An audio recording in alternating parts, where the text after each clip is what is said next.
जय माता दी बच्चों। कैसे हैं आप लोग? आशा करते हैं कि आप बिल्कुल मस्त होंगे। तो देखिए एसएससी जीडी में प्रॉफिट एंड लॉस के कुछ क्वेश्चन मैंने कराए थे आप लोगों को, आपने किए होंगे। तो आइए आज हम लोग आगे कंटिन्यू करते हैं। देखिए आपकी स्क्रीन पर एक प्रश्न आ गया होगा कि एक स्क्रीन पर आपके प्रश्न आ चुका होगा। एक रॉकिंग चेयर 10% के लाभ पर बेची गई है, यदि उसे 80 रुपये अधिक मूल्य पर बेचा जाता तो 15% का लाभ हुआ होता। कुर्सी का सीपी बताना है, क्रय मूल्य बताना है। देखिए मेरे प्यारे बच्चों, यहाँ पर 10% के लाभ पर बेचा गया है और 80 रुपये अधिक में बेचा जा रहा है, तो 15% लाभ हुआ होता। तो देखिए एक है 10% का लाभ, एक है 15% का लाभ। जैसे ही डाटा के साथ कम ज़्यादा कहे आप तुरंत अंतर निकाल लीजिए, तुलना करा लीजिए। 5% बराबर 80, 1 बराबर 16 पंचे 80, तो 100 बराबर 1600 आंसर हो गया। क्लियर हो गया मेरे तरफ से? तो राइट आंसर इसमें क्या है? D number is right answer. Option number D is right answer होगा। क्या मैंने कहा? जब कभी भी आपका डाटा तुलना वाला दिया हो, सर ये कैसे पहचानेंगे कि तुलना वाला हो? तो डाटा के साथ कम या ज़्यादा शब्द लगा होगा। जैसे मेरी उम्र 10 साल है, मान लिया मेरी, जैसे मैं 30 साल का हूँ, तो किसी की उम्र 20 साल की है, तो वो मुझसे क्या है 10 साल छोटा है। तो हम दोनों की तुलना या कम या ज़्यादा में हो सकता है। वो कहेगा कि सर 10 साल बड़े, या मैं कहूँगा वो 10 साल छोटा है। तो तुलना कैसे होगी? कम ज़्यादा में। तो डाटा के साथ यहाँ पर क्या लगा था? 80 रुपया अधिक में लगा। तो जैसे ही अधिक शब्द लगे या कम शब्द लगे आप जान जाना कि वहाँ पर तुलना हो रही है, तुरंत तुलना करा लीजिए। देखिए ये जो है 5 रुपया अधिक है, मेरे अनुसार 5 रुपया अधिक है, क्वेश्चन में कह रहा 80 रुपया अधिक है। तो 1 बराबर 16, तो 100 बराबर 1600, 100 रुपया मान लोगे। सीपी 100 रुपया था, अगर सीपी 100 रुपया है तो उसे 10% लाभ पर बेचा गया है, इसका मतलब 110 में बेचा गया है। 15% लाभ पर बेचा जाता तो 115 में बेचा जाता। तो अंतर कितना आता? 5 रुपये का आता। क्लियर है? तो हम लोग डायरेक्ट ऐसे निकाल लेते हैं। क्लियर मेरे प्यारे बच्चों? समझ गए? तो लेते हैं हम लोग अगला प्रश्न। आपके स्क्रीन पर एक प्रश्न और दिख रहा होगा, बनाइए। सेकेंडों में कैसे आता है? एक प्रश्न दिया गया है, एक प्रकाशक किसी पुस्तक को 625 रुपये में बेचकर 25% का लाभ प्राप्त करता है। 35% का लाभ प्राप्त करने के लिए वह पुस्तक को किस मूल्य पर बेचें? देखिए मेरे प्यारे बच्चों, ऐसे प्रश्नों में बेचना दो जगह, अर्थात एसपी पहले भी दिया गया है और पूछ भी एसपी रहा है। ऐसे क्वेश्चनों को हम कैसे बनाते हैं? जब एसपी ही दिया गया हो और एसपी ही पूछा जा रहा हो, तो जो अंतिम डाटा है उसको ऊपर लिख दो। लाभ हानि से कोई मतलब नहीं, चाहे पहले लाभ ही लाभ हो रहा हो, चाहे हानि ही हानि हो रही हो, या एक में लाभ एक में हानि हो रही है, या पहले लाभ फिर हानि हो रही है, इससे कोई मतलब नहीं। अंतिम डाटा क्या है? अंतिम डाटा कह रहा है 35% लाभ पर बेचा गया है, तो 135 ऊपर। क्लियर है? पहला परसेंटेज क्या था? 25%, फिर लाभ है तो 125। अगर यही 25% की हानि कहता तो मैं 75 लिख देता, लिखता इसी तरीके से। फिर सुन लो मैंने क्या कहा, अगर तुम्हारा एसपी विक्रय मूल्य ही दिया गया है और विक्रय मूल्य ही पूछा गया, तो कौन सा तरीका आप अपनाएंगे? जो परसेंटेज लास्ट में दिया गया उसको ऊपर लिख लेंगे, जो परसेंटेज पहले दिया है उसको नीचे लिख लेंगे। क्लियर है? इनटू जितना डाटा सवाल में दिया है, तो दिया है कितना?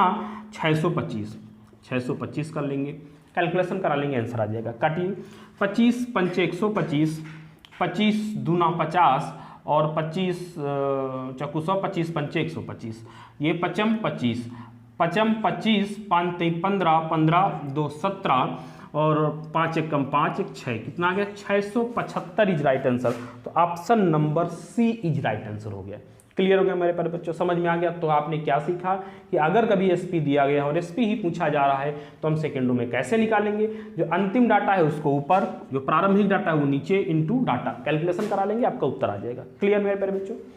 तो चलो देखते हैं मस्ती के साथ नया क्वेश्चन। और अगला प्रश्न आपका दिया गया है, किसी वस्तु को 68 रुपये में बेचने पर एक दुकानदार को 15% की हानि होती है। अच्छा, तो 20% का लाभ प्राप्त करने के लिए उसे वह वस्तु किस मूल्य पर बेचनी होगी? फिर वही क्वेश्चन आ गया, विक्रय मूल्य ही दिया गया है और विक्रय मूल्य ही पूछा गया है। तो चलो चलते देखते हैं लास्ट में क्या दिया है। लास्ट में 20% का लाभ दिया है तो 120 लिख लिया, बटे लगा लिया। प्रारंभ में कौन सा परसेंटेज है? 15% की हानि दी है तो 15% की हानि अर्थात 85 लिख लेंगे। इनटू डाटा कितना है? तो डाटा देखा 68 लिखा है तो 68 लिख लिया। काट लिया। 17 चकू 68, 17 पचे 85, 5 दूना 10, 5 चकू 20, 4 चकू 16 और 4 दूना 8, 1 9, 96 आपका उत्तर आ गया। क्लियर मेरे प्यारे बच्चों, कितना आ गया? 96 उत्तर आ गया, अर्थात इसका मतलब आंसर आपका D number is right answer हो गया।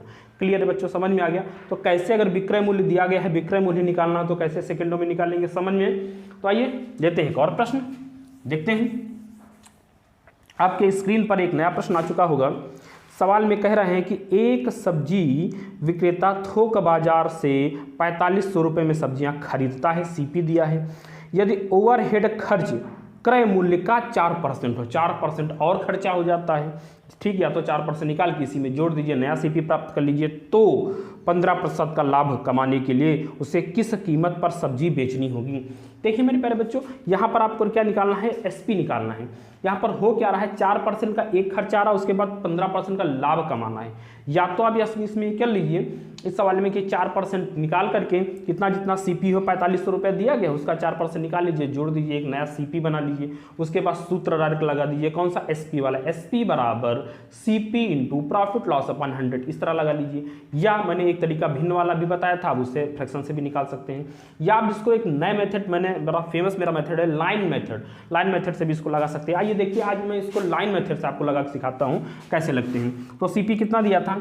4500 रुपया दिया है। अगर कभी भी क्रमागत वृद्धि या कमी वृद्धि हो रही हो तो उसमें हमेशा लाइन मेथड आप लगा सकते हैं। बिंदास लाइन मेथड देखिए, परसेंटेज में भी लग जाता है, जनसंख्या वाले प्रश्नों भी लग जाता है। पूरी की पूरी एक्सरसाइज जो चक्रवृद्धि ब्याज वाली है वो इस लाइन मेथड से हल की जा सकती है। देखिए पहले 4% का खर्चा हो रहा तो 4% निकाल लीजिए, डबल जीरो काट दीजिए, मतलब 4500 का 4% निकालना है तो 4/100 आ जाएगा, 100 से 2 जीरो कट जाएंगे तो 4 का गुणा कराइए, 4 पंचे 20, 4 चौको 16, 2 18, 180 रुपये एक्स्ट्रा खर्चा आ गया। तो आप जोड़ दीजिए, कितना आ गया? 80 ये हो गया और ये 6 हो गया और ये 4 हो गया, कितना? 6880 रुपया बना जाके सीपी। अब इस पर 15% का लाभ कमाना है तो 15% इसका निकाल दीजिए, ठीक है।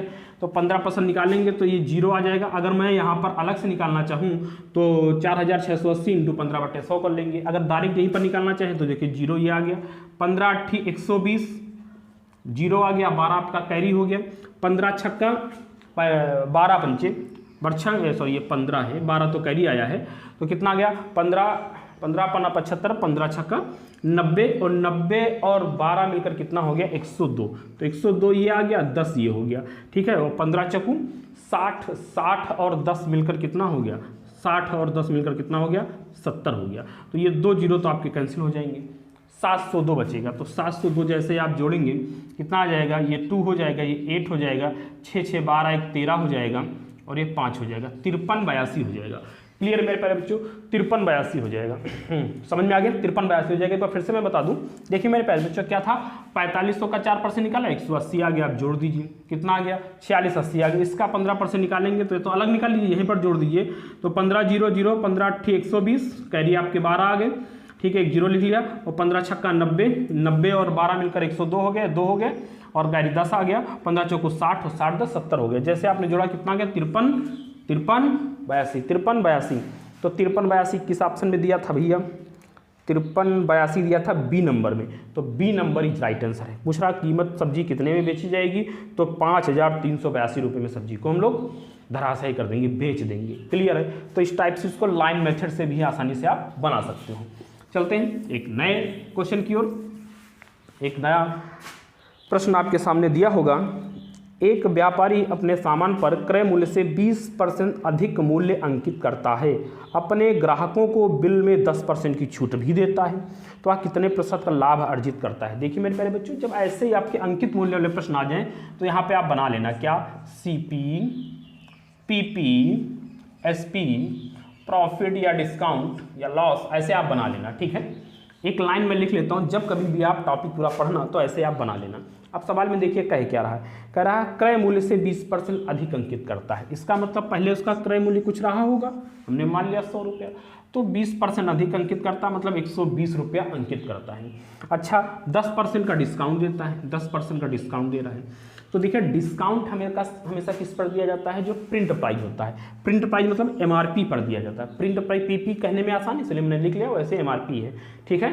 तो हमेशा प्रिंट प्राइस पर ही हम छूट देंगे, डिस्काउंट। देखो सब घड़ी साबुन लेने गए तो उसमें, या रिन साबुन लेने गए तो अब उसमें 10 रुपये पड़ा हुआ है, तो वो छूट हमको 10 रुपये पर ही देगा, ना तो CP पर देगा और ना ही SP पर देगा। हमको जितना प्रिंट है उस पर उसी पर हमको छूट देगा। तो यहाँ पर कितना प्रिंट था 120 रुपये, तो डिस्काउंट हमें इस पर मिलेगा, डिस्काउंट दे दो 10%, जीरो काटा 12 एक कम 12 रुपया डिस्काउंट आ गया।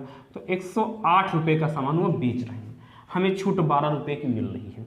तो 100 रुपये का हमने खरीदा था, 108 रुपये का सामान बिक रहा है, अर्थात 8% का सीधा सीधा क्या हो रहा है, प्रॉफिट हो रहा है। क्या हो रहा है, 8 रुपये का भी प्रॉफिट हो रहा है, 8% का भी प्रॉफिट हो रहा है, क्योंकि यहाँ पर 100 था तो 100 तो कट जाएगा। क्लियर मेरे प्यारे बच्चों? तो इसमें राइट ऑप्शन कौन सा सही हो जाएगा, B number is right answer है। क्लियर मेरे प्यारे बच्चों? समझ में आ गया अच्छे से? तो इस तरह आप बना लीजिए। देखिए किसी दिन पूरा का पूरा एक जगह सिस्टम से मैं करवा दूंगा, इसलिए SSC GD के मोस्ट इंपॉर्टेंट क्वेश्चन करवा रहा हूँ, इसलिए क्वेश्चन में ये आ गया। तो इस प्रकार से और भी जितने प्रश्न आए आप सब ढेर सारे बनाते रहिए। एक ही लाइन से आपके सारे ये डिस्काउंट वाले अंकित मूल्य वाले प्रश्न निपटाए जा सकते हैं। तो मेरे प्यारे बच्चों चलते हैं हम लोग एक नए प्रश्न की ओर। तो एक प्रश्न और आगे दिया गया है, एक वस्तु को 12% की हानि पर 3520 रुपये में बेचा गया है, 18% का लाभ प्राप्त करने के लिए उस वस्तु को किस मूल्य पर बेचा जाना चाहिए। देखिए फिर विक्रय मूल्य 2 बार आ गया, एक तो विक्रय मूल्य दिया गया है, एक विक्रय मूल्य इसमें आ गया। तो फिर आप क्या करेंगे, 18% का लाभ लास्ट में दिया है तो 118 बटे 12% की हानि दी है तो आप 88 आ गया, इनटू कितना दिया है डाटा 3520 दिया है, 3520 दिया है। इसका कैलकुलेशन करा दिए, आसानी से आपका उत्तर आ जाएगा। काट लीजिए, 1188 33 11 दूना 22 8 चक्कू 32, तो ये 0 आ गया। तो कितना हो गया, 4 बट 32 और 4 एक कम 4 3 7 और 4 एक कम 4 कितना आ गया, 47 20 इज राइट आंसर। तो 47 20 मतलब C number is right answer हो गया। क्लियर, समझ में आया? तो ऐसे मैं क्वेश्चन आपको 2-3 पहले भी करा चुका हूँ, ये नया प्रश्न आया, तो इसका मतलब SSC GD यह टाइप ज़्यादा पूछ रहा है। देख लो 2 4 5 क्वेश्चन इस टाइप से लगातार मिल रहे हैं, तो जिसमें एक SP दिया गया हो, दूसरा SP पूछा जा रहा हो, उसमें कैसे बनाओगे, जो लास्ट में डाटा है उसको ऊपर, तो जो प्रारंभिक डाटा उसको नीचे, इनटू जो भी रुपया दिया गया हो, विक्रय मूल्य दिया गया हो, उसे मल्टीप्लाई करा देंगे, आपका आंसर आ जाएगा। क्लियर मेरे प्यारे बच्चों? लेते हैं अगला प्रश्न। क्या है, एक प्रश्न आपकी स्क्रीन पर दिख रहा होगा, कह रहा है कि एक वस्तु को उस पर अंकित मूल्य के 75% मूल्य पर बेचा गया है, इससे 25% का लाभ प्राप्त होता है, वस्तु का क्रय मूल्य कितना। देखिए फिर वही आ गया, तो CP PP SP ये आप क्रम याद रखना यहाँ पे। फिर आप चाहे प्रॉफिट लिखिए चाहे डिस्काउंट लिखिए, पहले कुछ लिखिए। क्या करा, अंकित मूल्य के 75% मूल्य पर बेचा गया है, तो अंकित मूल्य मुझे मालूम नहीं तो मैं कैसे बेच दूंगा, तो अंकित मूल्य मैंने मान लिया 100 रुपया है और इसका 75% कितना हो गया, 75 रुपये, इस पर हमने सेल कर दिया, बेच दिया, ऐसा सवाल में कह रहा है।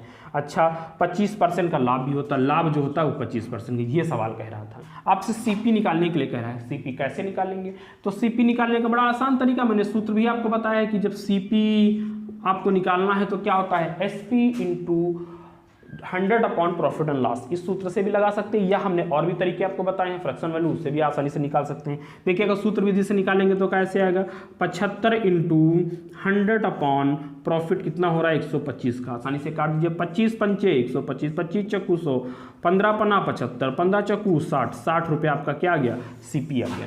क्लियर मेरे प्यारे बच्चों, समझ में आ गया? तो राइट आंसर इसमें क्या हो गया, A number is right answer हो गया। क्लियर है, समझ में आ गया? तो ऐसे ही ढेर सारे प्रश्न आप बनाते रहिए धीरे धीरे, ठीक है, बारी बारी से आप बनाते रहते, सीखते रहिए। मुलाकात हम लोग अगले वीडियो में करते हैं, नेक्स्ट वीडियो में कुछ नया लेकर आते हैं आपके लिए, SSC GD के नए नए प्रश्न। तो आप अच्छे से अपनी तैयारी करते रहिए। आज के लिए इतना ही, नेक्स्ट कल करते हैं। जय माता दी।